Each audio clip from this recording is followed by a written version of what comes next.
Whether you're training towards a particular event or just trying to achieve a personal fitness goal, you always want your training around that to be challenging, relevant, and progressive.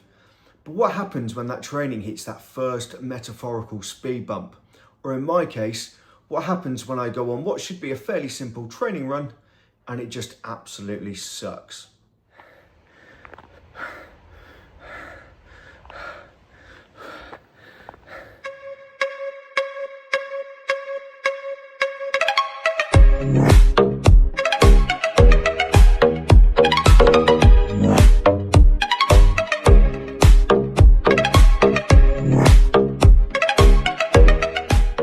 I am 4 weeks away from taking part in my first ultra of this year, which will be the Thames Path Challenge, 100k from Fulham through to Henley-on-Thames. Now, having lost 6 months to injury already this year, my primary focus has been just getting my level of fitness back up to a realistic level where I can take part in an ultra and not embarrass myself or DNF through injury. That's been quite a simple task, get out and run, and I've done a few 10k races, a half marathon, but what I'm really missing at the minute is the conditioning of my body for just doing lots and lots of Ks in the space of a short space of time. So my focus for this next 2 weeks is very much about just increasing mileage to see how my body copes with it. That started on Sunday when I took part in the Clacton-on-Sea 10k. And my plan always was run on the Sunday, rest on the Monday, run again on the Tuesday. And I'd found a decent route near me that would be 9 miles, so an increase in mileage, but on friendly territory, it shouldn't be a drama. Using the All Trails app, I'd found a 9-mile there and back route, starting from the middle of Ipswich and running just under the Orwell Bridge through a few parks. And it's a lovely little route with plenty of woodlands, tracks, and just generally nice scenery to take in as you're going along. So a fairly simple route on paper actually turned into a massive slog for me, both physically and mentally. Physically, within the first few kilometres, I was really struggling to control my breathing. My legs just felt heavy and it just felt like I was running through sludge. Mentally, I was berating myself at every opportunity. Why are you struggling? You're not running that fast.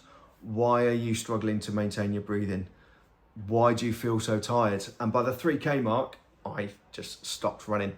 I just had to have a break. I paused my Garmin, took a few minutes, about 30 seconds to a minute to get myself back in order, set off again. Only to repeat that process within the first kind of 200 meters of that restart and stopped again. Stopped my Garmin and my Strava, had another little word with myself, got running again. Got to the 4k mark, had to stop again. And this is the first time in any run that I've had this struggle. But already at the 4k mark, I thought I have not got another 10 to 11k in my legs or in my lungs. So I thought, whilst I could just turn around here, why not just get it to the halfway mark, kind of get to the Orwell Bridge. I knew that I was within a K or so I thought that'd be an okay kind of turnaround point. And I got there, but again, I'm reaching the bridge. I had to stop my Garmin and take a good 3 or 4 minutes of break just to get my breathing under control, cool down a bit, and just mentally equip myself for the run back. Bizarrely, having had all those struggles on the way up to the bridge, which was only a 5k run at this point, I was expecting to have the same dramas all the way back. But actually, I ran the full 5k from the bridge back to my flat without stopping. So that tells me my brain had given up on me rather than my body. So after a shower, some water and some chill out time on my couch, I had to make a decision. Was I going to put this down to just a bad day at the office? Was I going to repeat that run? Or was I just going to say, no, that route is terrible. I'm not running that one again. I'll go somewhere else. Was I going to regress my distance down to 10k where I'm comfortable? Or was I going to try and push on? Quite honestly, the things that normally screw me over that I can control, things like hydration, fueling and nutrition, and my pace management, I don't think had screwed me over this time round. I'd eaten well that day, I'd had plenty to drink, and I was sweating quite freely the whole way through that run without ever drying out.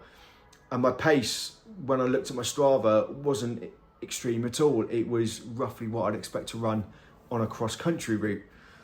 So I thought, this is just a bad day at the office. Let's relax the rest of Tuesday evening, have Wednesday as a recovery day, do a bit of foam rolling, use my massage gun on my legs, and just re-attack this on the Thursday. Just coming up to where I stopped for the first of about 5 stops last time. But I feel a lot better. Not great, but better. So you might not be able to see it, but I've just run past the Orwell Bridge. And by this stage, 2 days ago, or a day and a half, I'd already, there it is, in case you don't believe me. By this stage, I'd had 4 stops, and I think about here, I stopped my stopwatch, and I chilled out for about 3 or 4 minutes, debating whether I could go any further, and I couldn't, or so I thought, because then I turned around and I ran all the way back without stopping. So this is good. I'm further on, I've not stopped, I'm sweating, but I feel all right. And in fact, I felt so good that rather than sticking to the tracks, I chose to cut across onto the riverside, scare a bit of the wildlife, but take on the slightly more challenging run across the shingle beach. Something that there is no way I would have achieved on the Tuesday. So already mentally and physically, I was in a much better place. Homeward leg. Feel a lot better. A lot better. Isn't it crazy how slowing your pace a little bit, being hydrated and not running in the heat of the day makes to a run. Who'd have thought it? So it's fair to say I was in a much more positive mood as I finished the last leg of the run along the Ipswich Docks waterfront. So after 2 runs along the same route with 2 vastly different experiences, what made those differences? Quite honestly, I did minimum of tweaking. So I realised running in the mid-afternoon heat on the Tuesday probably wasn't the best idea because I'm a delicate little flower. So Thursday I ran mid-morning instead, and whilst it was still quite warm and I still was sweating quite freely, it was noticeably cooler by about 2 or 3 degrees. Hydration hadn't been an issue, but I made sure that I drank extra water Tuesday night, all through Wednesday night, and then Thursday morning before I set off. So I was in a good place. I ate well in advance of the run, so my body had time to digest it. And then I just looked at my pace management. No, I didn't think there was anything wrong with it from the Tuesday run, but I thought by making it a little bit easier on myself in the early stages, that might help prolong my run on the Thursday. So my first kilometre was about a minute slower than the Tuesday effort. My first 4K beyond that, I was averaging between 20 to 40 seconds slower than the Tuesday. And I felt fresh and I felt good. But actually, as I warmed up and I got into the run, whilst I also added on that extra 4.5K loop, my pace also picked up and maintained, and I found it easier than that shortened run on the Tuesday. So what am I trying to say with this video? Well, just based on those 2 experiences this week, I can say from my heart, it is always advisable to set yourself a target or goal to focus on, but it's also important to not get so fixated on that when it doesn't quite go to plan, that you just put the mental brakes on and let it harm your performance. Quite simply, I was beating myself up so hard on that. So what are my takeaways from this experience? Whilst it is vitally important to set yourself goals and targets to work towards, it's also equally important to not get so fixated on those goals that you become inflexible. And when something goes wrong that affects your performance, the wheels just come off you mentally.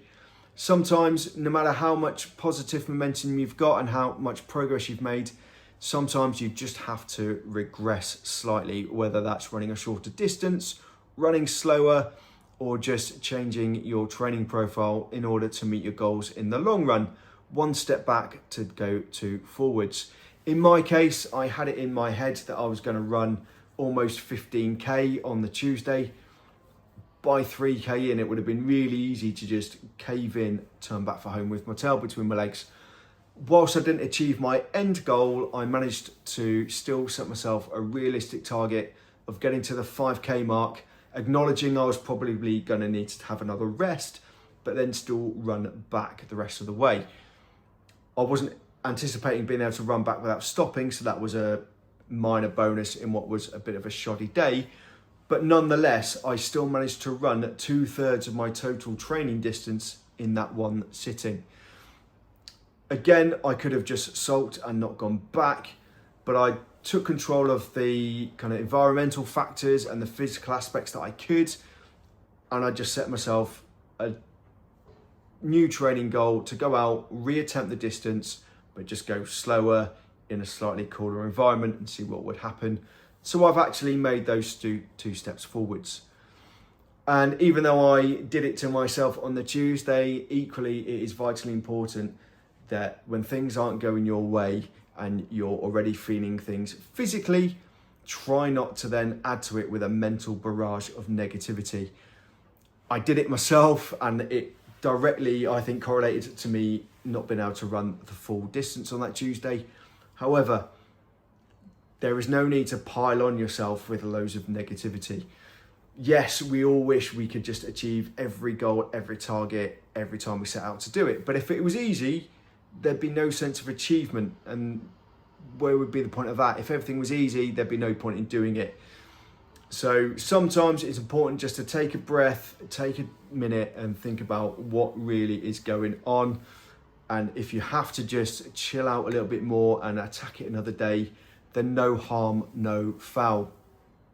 And my videos are all about this. I would love to just be able to put up videos of me smashing every single target, doing really well at everything, but that is not me.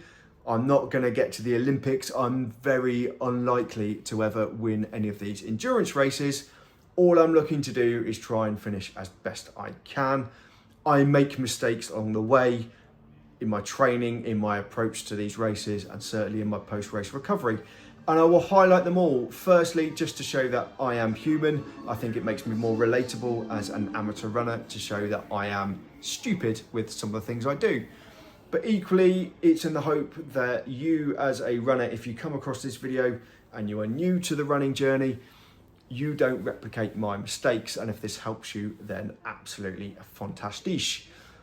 I'd just like to finish the video off by thanking everyone who has subscribed, liked and commented on my videos so far. If you haven't already, please do just pop a like in on the video. Leave me a comment, tell me about yourself, where you're from, what you've been doing with your running or fitness journey. And if you'd like to, please consider subscribing as well. It costs completely nothing, but what it does do is it will give you a notification every time I post new content, which I try and do on a weekly basis as a minimum. Aside from that, I hope you're all having a great summer and look forward to seeing your comments later on today.